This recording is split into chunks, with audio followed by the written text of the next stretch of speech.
تمنيت أن أعيش حياة سعيدة، فذهبت إلى البحر وجلست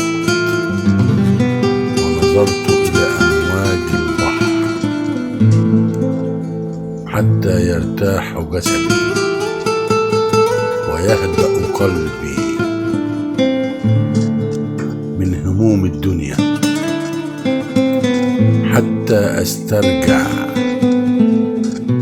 قوتي وعقلي وروحي للحياة مرة ثانية. كنت دائما أرى البحر يتألق نهارا ويزداد تألقا ليلا، فيهدأ قلبي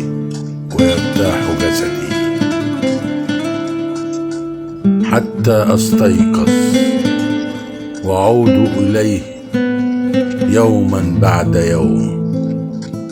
فيفيق عقلي